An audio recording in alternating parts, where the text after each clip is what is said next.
ရှေ့ရခင်ကမိန်းကလေးတစ်ယောက်ဟာကင်မရာတစ်လုံးကိုအသုံးပြုခဲ့ပါတယ်ဒါပေမဲ့သူမတက်ပုံရိုက်ပေးနေတဲ့အမျိုးသားကအဲ့ဒါကိုသဘောမကျပဲငွေမပေးပဲညှင်းဆိုခဲ့တဲ့အပြင်သူမကိုနှောက်ယှက်ဖို့အထိပါကြိုးစားခဲ့ပါတယ်မိန်းကလေးကတော့ဒေါသထွက်မဲ့အစားရွှေရောင်တစ်တာလေးတစ်လုံးကိုထုတ်ပြီးမြေပြင်ပေါ်ပစ်ချလိုက်ပါတယ်အဲ့ဒီတစ်တာလေးဟာအလိုလျောက်ပွင့်အားလာခဲ့ပါတယ်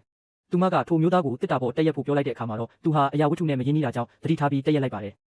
နောက်တစ်စက္ကန့်မှာပဲမိန်းကလေးကစက္ကလုတ်ကိုနှိပ်လိုက်တဲ့အခါတစ်တာဟာသူတို့နှစ်ယောက်လုံးကိုချက်ချင်းကုန်ပက်ပစ်လိုက်ပါတယ်အမျိုးသားကတော့မိန်းကလေးကသူ့ကိုသဘောကျသွားတယ်လို့ထင်နေခဲ့တာပါတကယ်တော့သူမကအေးစစ်တစ်မျိုးကိုကြိုတင်ပြင်ဆင်ထားခဲ့တာဖြစ်ပြီးထိုမျိုးသားဟာနေရာတင်ပေးလဲသွားပါတော့တယ်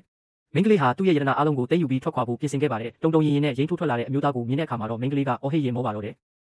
တကယ်တော့သူမကသူ့မျက်နှာပေါ်မှာလက်ရုပ်တရုပ်ဆွဲထားခဲ့တာပါသူမရဲ့လောင်ပြောင်မှုကိုဒေါသထွက်သွားတဲ့အမျိုးသားကသူ့လူတွေကိုသူမကိုချက်ချင်းဖမ်းဖို့အမိန့်ပေးလိုက်ပါတယ်မိန်းကလေးဟာမတော်တဆလမ်းပိတ်နေတဲ့နေရာကိုပြေးမိသွားပါတယ်အမျိုးသားကသူမနာကိုကတ်လာတဲ့အချိန်မှာတော့သူမကကိုပြောက်ဝစ်စုံကိုအမြန်ထုတ်ဝစ်လိုက်ပါတယ်တကယ်ပဲဘယ်သူမှသူမကိုမမြင်နိုင်တော့ပါဘူးအမျိုးသားကတော့ဒေါသထွက်ပြီးသူ့လူတွေကိုပဲရန်ရှာနေပါတော့တယ်အဲ့ဒါကိုကြည့်ပြီးမိန်းကလေးကမအောက်နိုင်ပဲရဲမိသွားပါတယ်မမျှော်လင့်ပဲအဲ့ဒီအတန်ကအမျိုးသားရဲ့အာယုံကိုဖန်ဆားသွားပါတယ်သူမဟာထိတ်လန့်သွားပြီးအတန်မထွက်အောင်နေလိုက်ရပါတယ်သူမနာကိုသူကတ်လာတဲ့အခါမှာတော့သူမဟာဆက်ပြီးပုံမနေတော့ပါဘူးသူမဘေးကဝါကျင်တောင်ကိုကောက်ယူပြီးသူ့စီပစ်ပေါက်လိုက်ပါတယ်ပြီးနောက်မိခိုးကုန်းတစ်လုံးကိုမြေပြင်ပေါ်ပစ်ချလိုက်ပြီးလူအလုံးကိုခဏတာမျက်စိဝေအောင်လုပ်လိုက်ပါတယ်ရုပ်ရုပ်တဲတဲဖြစ်နေတဲ့အခြေအနေကိုအခွင့်ကောင်းယူပြီးမိန်းကလေးဟာလှုပ်ဝက်လက်နက်တွေကိုအသုံးပြုကာထွက်ပြေးခဲ့ပါတယ်ဒါပေမဲ့သူမလေထဲမှာပြန်တန်းနေတော့မတော်တဆအောက်ကိုပြုတ်ကျသွားပါတယ်အသေးတန်ဖြစ်နေတဲ့အချိန်မှာပဲသူမရဲ့ကြောပေါ်ကနေရွှေရောင်တောင်မတစုံရုတ်တရက်ထွက်ပေါ်လာပါတော့တယ်